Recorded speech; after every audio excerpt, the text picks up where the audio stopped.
The colony of Calum IV was not a military base. It was not a weapons depot or a strategic outpost. It was a farming world, a quiet green planet where 40,000 people grew food, raised children, and lived simple lives far from the noise of galactic politics. The people there knew the stars above them were full of other civilizations, some friendly and some not. But they had always trusted that the rules of the interstellar concord would keep them safe. They were wrong.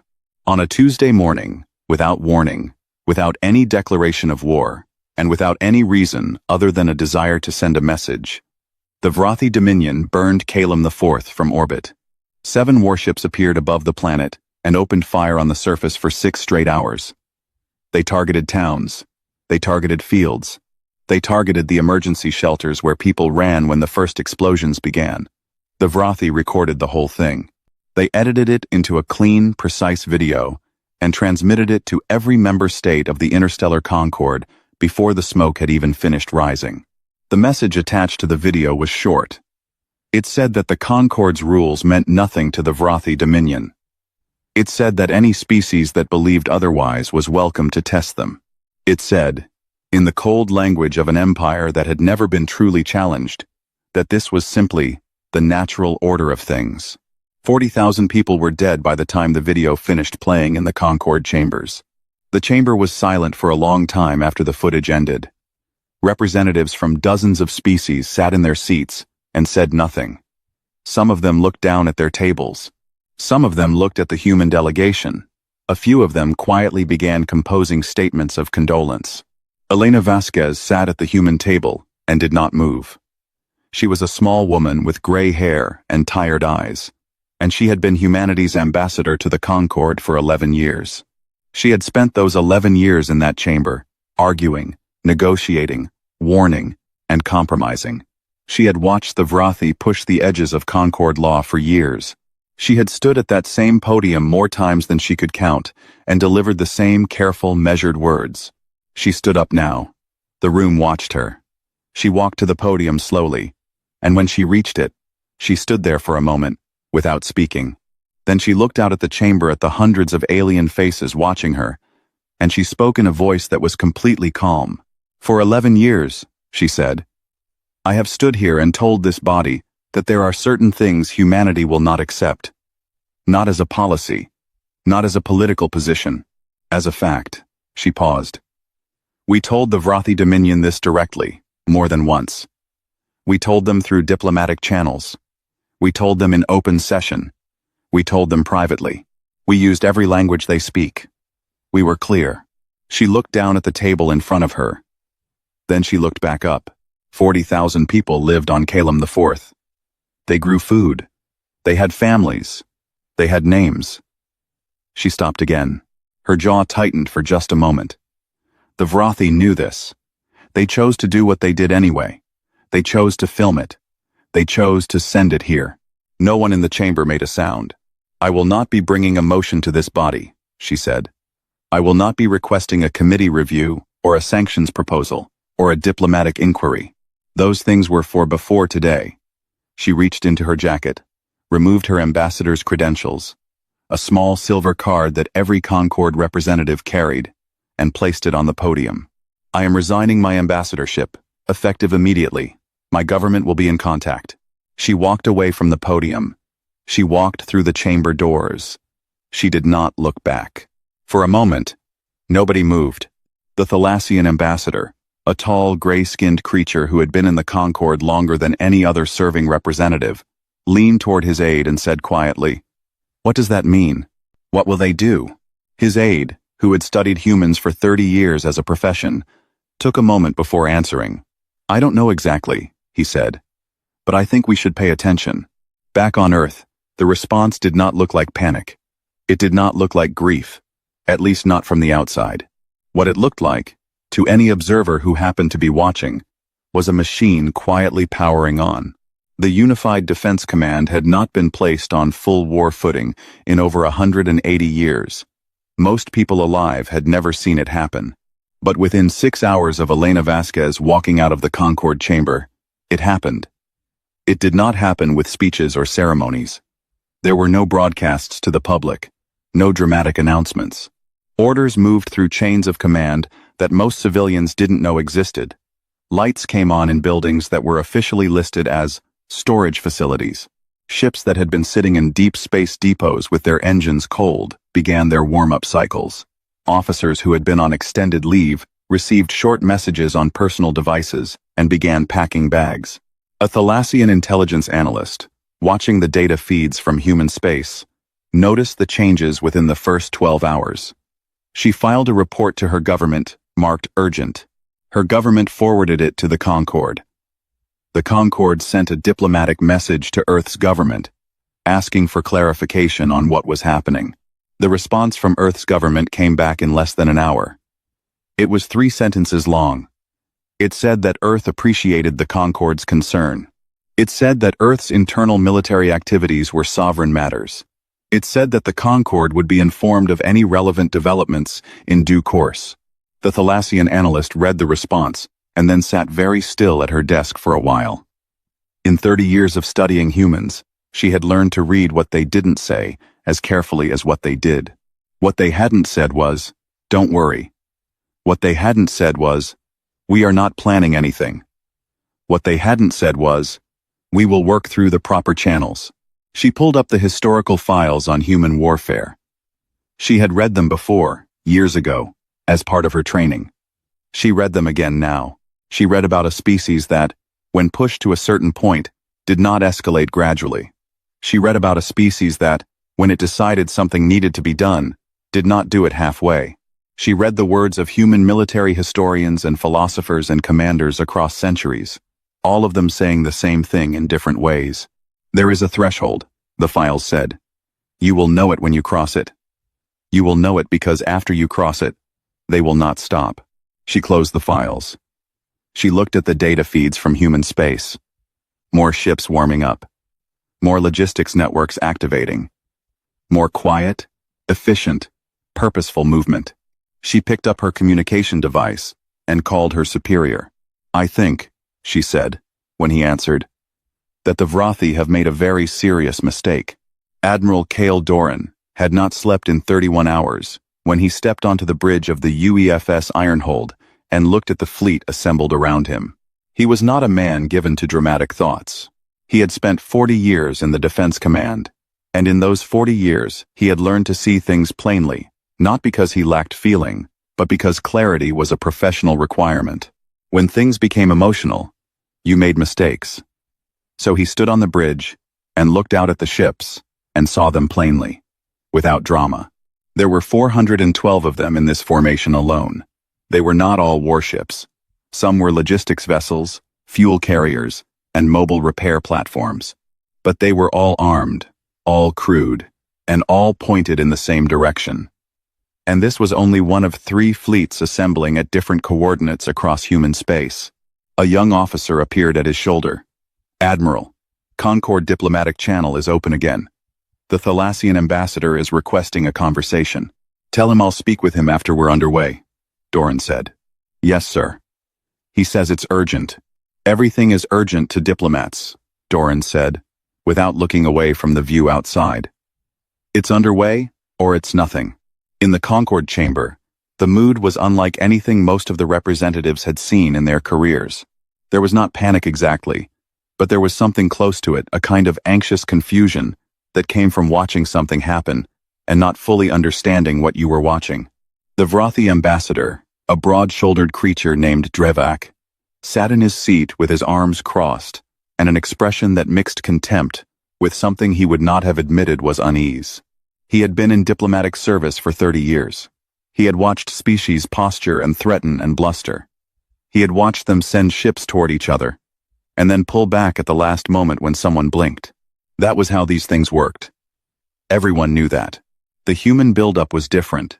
It had now been 8 days since Calum IV, and in those 8 days the humans had not sent any messages to the Vrathi government.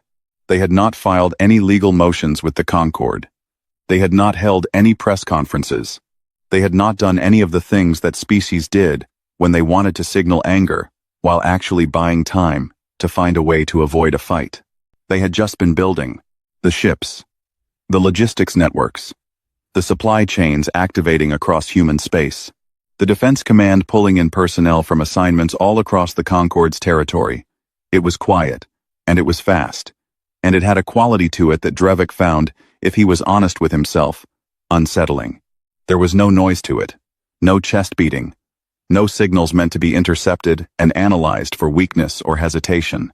Just preparation, moving forward, at a steady pace, like a tide coming in. He leaned over to his aide. "They're performing," he said. "It's a show of force. They want us to come to the table." His aide, a younger Vrathi who had actually read more than Drevik had about human behavior, nodded carefully. "Perhaps, Ambassador. Though I should note, they have not requested a table." Drevik brushed this off. "They will." What the Concorde did not know, and would not know until later, was that the human buildup was not improvised. The ships that were now converging on the border of Vrathi space had not been built in 8 days. The logistics nodes that had activated near Vrathi territory had not been constructed in 8 days. The supply caches, the fuel depots, the communication relay points, the pre-positioned repair drones, none of it was new. It had all been there for years. The Defense Command had a planning division that did nothing but prepare for scenarios that the rest of the government hoped would never happen. For 20 years, one of those scenarios had been a full military response against the Vrathi Dominion. It had been updated annually. It had been tested in simulations. It had been revised as the Vrathi grew more aggressive, and revised again as their technology changed. And when Elena Vasquez placed her credentials on that podium and walked out, the division's current version of the plan was already 22 years in the making. Humans were patient creatures when patience was called for. But they were also, underneath that patience, always prepared. They had not stayed safe for 180 years by trusting that peace would take care of itself. The Thalassian analyst who had been watching human space filed another report. This one noted that several large human merchant vessels operating near Vrathi space had, in the past week, stopped broadcasting commercial cargo manifests. She had cross-referenced their hull designs against old Defense Command specifications, and found that the hulls were modular, built to operate as cargo vessels, in peacetime, and to accept weapons and armor modules in a matter of days. She had counted, so far, 61 such vessels. She wrote in her report, "These are not merchant ships. They have never only been merchant ships." Her government read the report and immediately requested an emergency session with the Human Foreign Ministry. The meeting was polite and brief. The Human Foreign Minister confirmed nothing and denied nothing. She offered tea. She asked after the health of the Thalassian ambassador's family. She expressed warm feelings about the long friendship between the two species.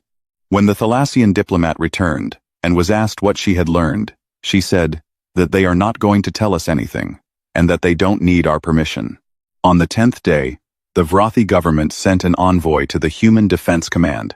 He was a senior diplomat named Kareth, chosen because he was calm under pressure, and had experience dealing with what the Vrathi internally called reactive species, meaning those who occasionally needed to be talked down from emotional overreactions to military incidents.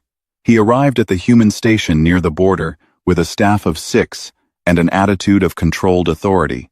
He was received politely. He was given a comfortable room.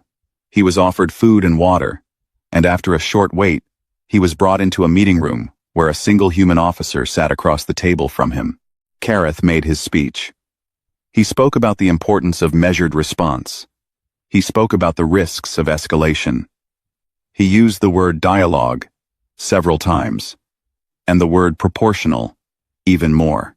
He offered, on behalf of the Vrathi Dominion, to discuss the incident at Kalem IV through the proper Concorde channels. The human officer listened without speaking. When Kareth finished, the officer reached across the table and placed a small data chip in front of him. "What is this?" Kareth asked. "A projection," the officer said. "Vrathi fleet losses, modeled over the next 90 days. The accuracy on these models runs around 94%. He paused. "You should take it home and show your military advisors." Kareth looked at the chip. Then he looked at the officer. "Is that all?" "That's all," the officer said. Kareth took the chip. He returned to Vrathi space. He showed the projection to the high command. The room was quiet for a long time. The numbers were very specific. They were not round numbers meant to frighten. They were detailed by ship class, by engagement point, by time of loss. They read like a document written by someone who had already decided how the war would go and was simply informing the other side. The High Command Senior General set the data chip down and looked around the room. "They're bluffing," said one of the commanders. No one else spoke. Fleet Lord Tesseric had fought 11 wars. He had fought border skirmishes against the Pelhari and won. He had crushed the Dunnic Collective's rebellion in 3 months. He had broken 2 separate species into client states through a combination of precision strikes and starvation blockades. He was not considered a cruel commander by Vrathi standards. He was considered efficient. He did what was needed. He won. That was the measure of a commander in the Dominion. He had studied the humans before the war began, because he studied every enemy before engaging them. He had read intelligence reports. He had watched footage of their military exercises. He had reviewed the data chip that the envoy Kareth had brought back, and unlike some of his colleagues, he had not dismissed it as a bluff. He had taken it seriously. He had adjusted his defensive formations. He had positioned his best ships at the points the human projection identified as primary attack vectors. He had felt prepared. He had been wrong. The first wave of human ships crossed into Vrathi space on a Thursday. They did not announce themselves. There was no declaration of war transmitted, not because the humans didn't know how to observe that formality, but because they had, weeks earlier, sent a single formal document to the Vrathi government, stating that the attack on Calum IV was itself an act of war, that humanity's response would follow, and that no further notice would be given. The Vrathi government had filed this document under hostile rhetoric. They had not taken it seriously. The first wave hit Tesseric's forward positions hard. He responded as trained, pulling his flanking ships in to cut off the human advance. The projection on the data chip had predicted this exact engagement point, and he had doubled the defense there. For the first several hours, he felt like he was holding. Then, the second wave came from a completely different direction. And while his forces were adjusting to that, a third strike hit the shipyard at Vreth Station not from space, but from a team of human soldiers who had been moving through the asteroid field near the station for 2 weeks in low-powered vessels designed to look like debris. They had been patient and quiet and invisible, and now they were inside the station. The shipyard was destroyed in 4 hours. Tesseric stared at his tactical display and understood, for the first time, the difference between an opponent who was reacting to him and an opponent who had been thinking about this longer than he had. The war did not go quickly, but it went steadily, and it always went in one direction. Human forces did not fight the way the Vrathi fought. The Vrathi style was aggressive, direct, and focused on breaking the enemy's will through overwhelming visible force. You hit hard. You made it clear that resistance was too costly. Your enemy made a calculation and surrendered. That was war. The humans were doing something different. They were not trying to break the Vrathi's will. They were trying to remove the Vrathi's ability. There was a difference, and Tesseric came to understand it slowly and painfully over the weeks that followed. Every human strike targeted something functional: shipyards, fuel processing stations, weapons manufacturing facilities, communication arrays, supply lines. The humans mapped the Vrathi war machine as if they had studied it for years, which Tesseric would eventually learn. They had, and they went through it piece by piece. They were not performing. They were not making a point. They were simply, methodically, taking apart everything that allowed the Dominion to fight. And when the Vrathi responded, and pushed back, and caused human casualties, the humans did not slow down. This was the part Tesseric came back to again and again in his mind. In the quiet hours on his command ship, when the battle reports were in, and the numbers were what the numbers were. They did not slow down.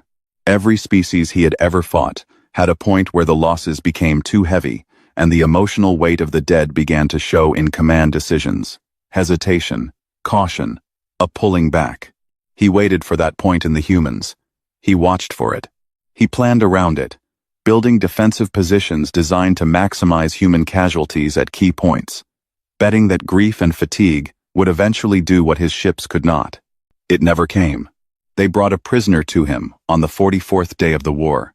He was a human marine, one of the soldiers from a ground team that had been captured during the fighting near the Dominion's Eastern Communications Hub.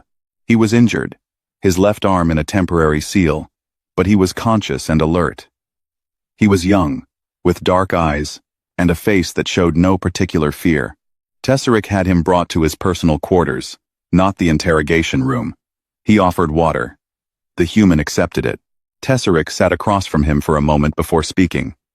He spoke in Concord Standard, which they both knew. "I want to ask you something honestly," Tesseric said. "Not as an interrogation, as a question I genuinely want to understand." The Marine looked at him. "Ask. You've lost thousands of soldiers in this war," Tesseric said. "Your side has taken casualties I would consider significant, and the conflict is still ongoing. The original incident Calum IV is already weeks in the past.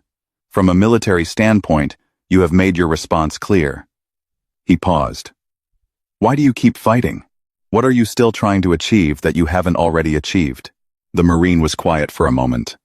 He looked down at the cup of water in his hand. Then he looked back up. "You think we're fighting to win," the Marine said. "Aren't you?" "Winning's a side effect," the Marine said. "We're fighting for Calum IV. For the 40,000 people whose names we know. That's not done, until it's done." Tesseric looked at him for a long time. "And when is it done?" "When you understand what you took from us," the Marine said quietly. "Not just that you took it. What it was."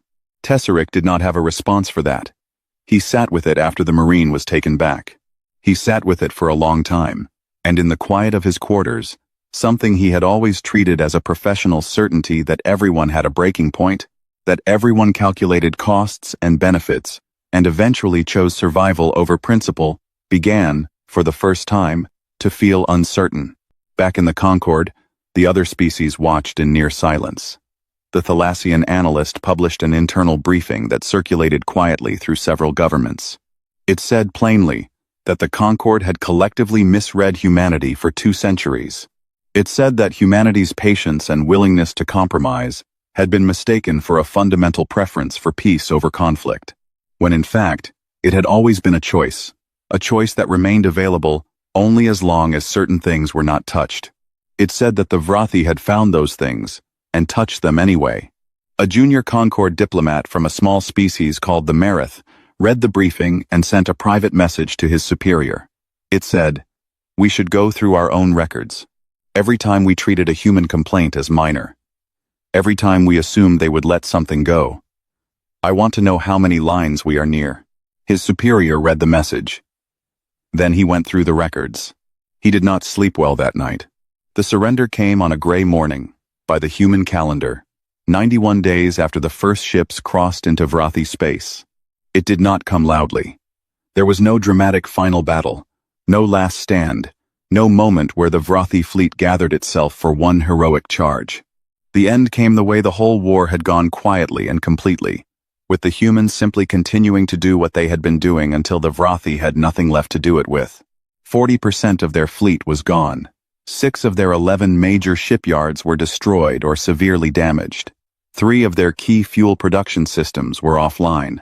The communication network that connected the outer dominion to the core had been reduced to fragments that couldn't agree with each other. Fleet Lord Tesseric filed the formal surrender document from what remained of his command ship. He transmitted it to Admiral Doran's flagship personally. He had insisted on doing it himself. His staff had offered to handle it, to spare him the weight of it. But he had said no. He had led the Dominion's forces. He would carry the end of it. Doran received the transmission and acknowledged it with 3 words. "Received. Stand down." That was it. No celebration on the bridge. No cheering. The crew of the Ironhold went about their work in near silence. Doran stood at the viewport and looked out at the stars for a while, and then he went to his quarters and wrote a list of names, the names of every ship and crew lost in the campaign, and he sat with it for an hour before he allowed himself to think about what came next. The Concord convened within days of the surrender, expecting the humans to arrive with demands. This was standard procedure after a war. The winner came in, listed what they wanted, and the process of negotiating terms began. Territory was the most common-esque. Resources were common too. Sometimes reparations, sometimes trade agreements rewritten to favor the victor. The chamber filled with representatives who had all privately been talking to each other about what they thought humanity would take, how much Vrathi space would change hands, which resource systems would shift to human control. Elena Vasquez walked into the chamber. The room went still. She had been a private citizen for 3 months, since the day she placed her credentials on the podium and walked out. She was not the ambassador anymore. She was here as a civilian representative of the human government, asked to deliver their terms personally, and her presence made it clear that those terms were going to be something different. She did not make a speech. She read 3 items from a document, simply and directly. The first, the Vrathi Dominion would deliver to human custody every officer, commander, and official who had given, approved, or executed the order to attack Calum IV. Not the soldiers who had fired the weapons, the people who had made the decision. They would be tried under human law. The process would be public. The second, the Vrathi Dominion would construct, using their own labor and materials, a permanent monument on the surface of Calum IV. It would list by name every person who had died in the attack. It would be built to last no less than 1,000 years. It would be accessible to anyone who wished to visit it. The third, the Vrathi Dominion would transmit, in every language they used officially, to every archive and record system in the Concord, a formal statement. The statement would say that the Vrathi Dominion had crossed a line that should not have been crossed, that the action against Calum IV was wrong, and that the Dominion acknowledged this fully and permanently. 3 things: no territory, no resources, no reparations. The chamber was very quiet when she finished reading. The Thalassian ambassador leaned toward his aide and said, barely above a whisper, "They don't want land?" His aide said nothing for a moment. Then, "They want something harder to give." The Vrathi High Command received the terms and did not react well. There were voices in the room that called it humiliation. There were voices that said a proud empire could not be made to confess in public, could not hand over its own officers to foreign courts, could not build monuments to those that it had killed. There were voices that spoke about honor and about what the Dominion's history demanded of them. Tesseric listened to all of it. He sat at the far end of the table and said nothing for a long time. When the voices quieted, he spoke. "I have spent 3 months fighting humans," he said. "And the thing I learned that none of our planning ever told me is this: they do not get tired of it. We did. They didn't." He looked around the room. "If we refuse these terms, they will continue. Not because they need to, not because it gains them anything tactically. They will continue because they feel they have to. Because to them, this is not about strategy. It is about something else entirely, something I don't have a Vrathi word for." He paused. "We can call this humiliation. We can tell ourselves we are being made to suffer unfairly. But the alternative is that we find out what they do next. And I will tell you honestly, I don't want to find out." The room was quiet. "We comply," Tesseric said. "And we mean it when we do." The trials lasted 8 months. They were held in a neutral station near the border, with observers from a dozen Concord species. The officers who had planned and approved the Calum IV attack were brought before human judges. Each was given full representation and the right to speak. Each trial was recorded and broadcast throughout the Concord. Every day of testimony was public. The sentences varied. Some were long, a few were short. What mattered to the humans, it became clear, was not the severity of the punishment as much as the completeness of the process, that each person was named, that their role was stated plainly, that no one who had made that decision was allowed to simply disappear into history without being seen. The monument took 14 months to build. It was made of dark stone imported from Vrathi territory, and it stood on the scorched plain where the largest town on Calum IV had once been. The names were carved in full, all 40,000 of them, in rows that stretched the length of the structure, each name the same size as every other name. No name was made smaller or larger by status or age. A child's name sat beside an elder's name, a farmer's name beside a teacher's name. On the day it was unveiled, Elena Vasquez was there, She had traveled from Earth at her own expense, as a private citizen. She wore plain clothes.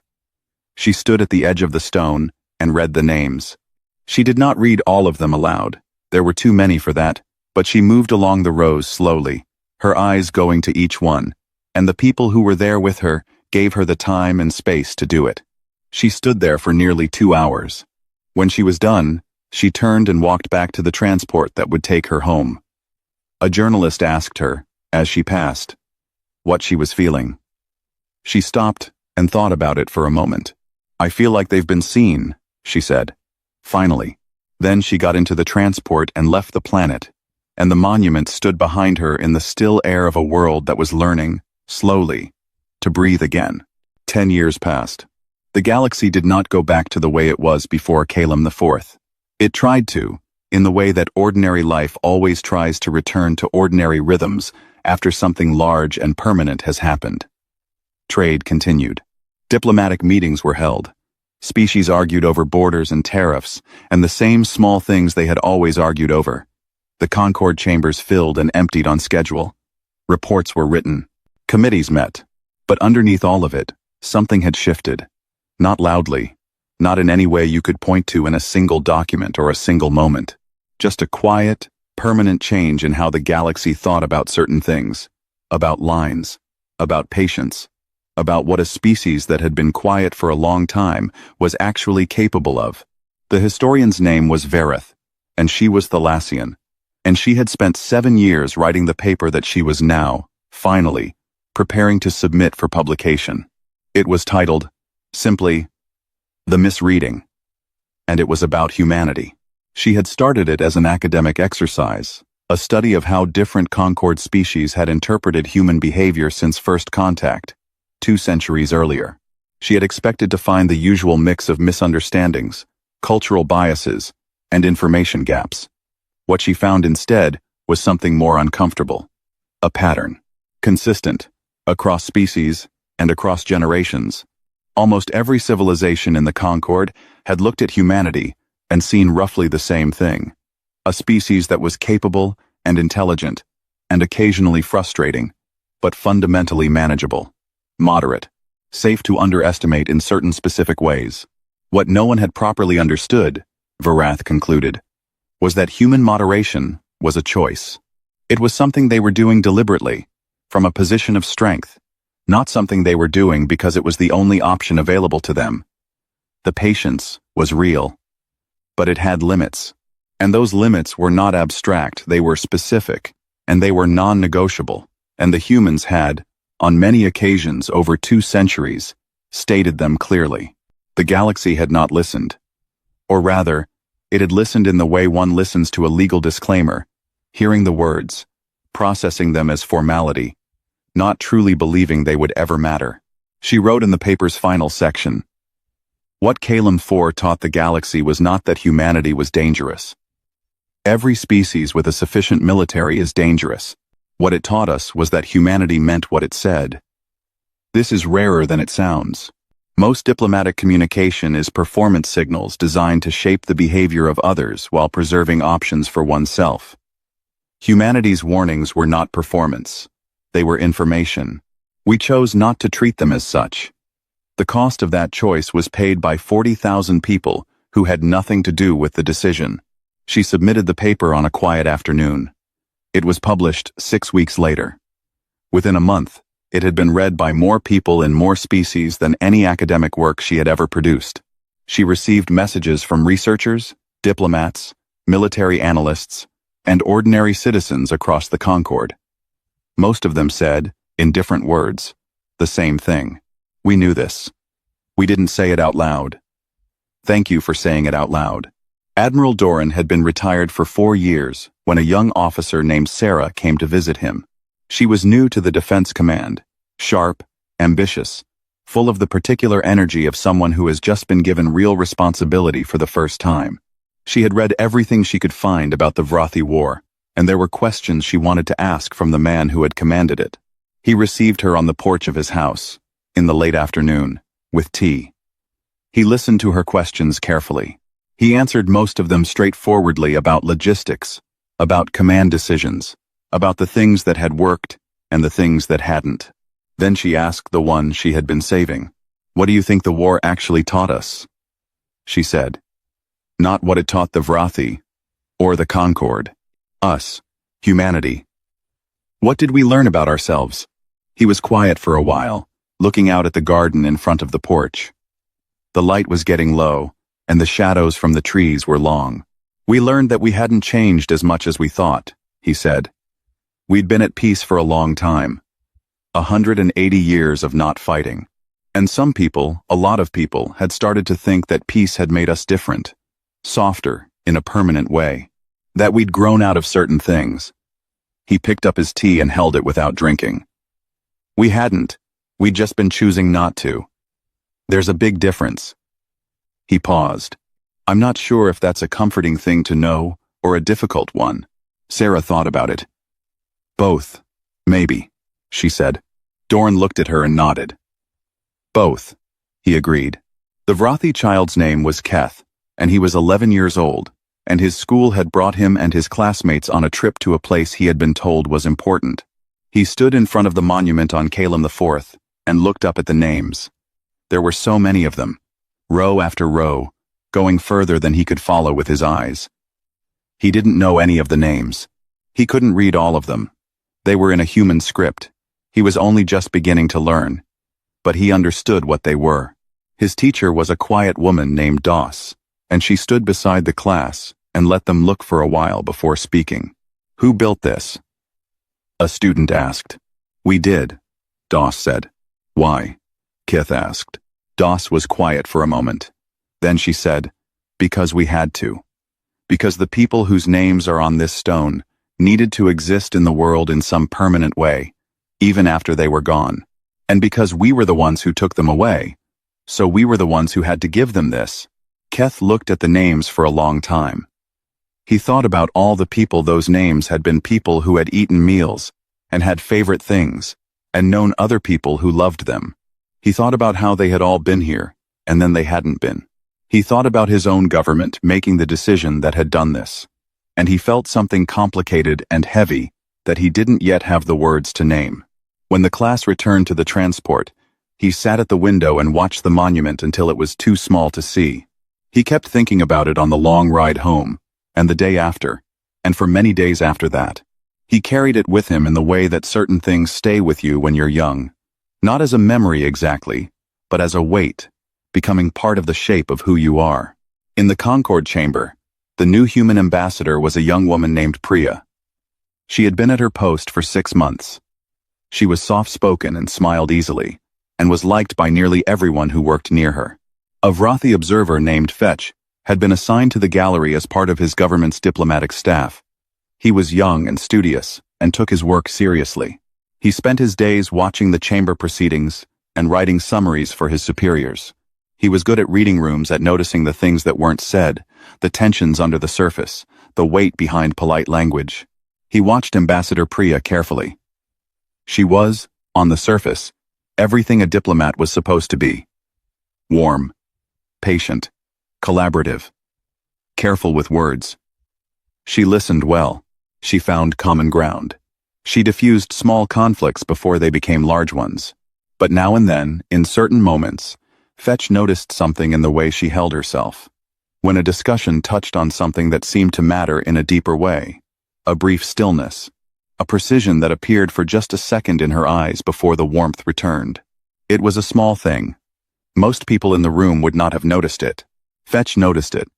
And every time he did, he thought about the monument on Calum IV, and the trials, and the 91 days of war, and the data chip with the numbers on it, and the Marine who had said we're fighting for Calum IV, as simply as someone stating the weather. He thought about what Vereth's paper had said, about warnings that were information, not performance.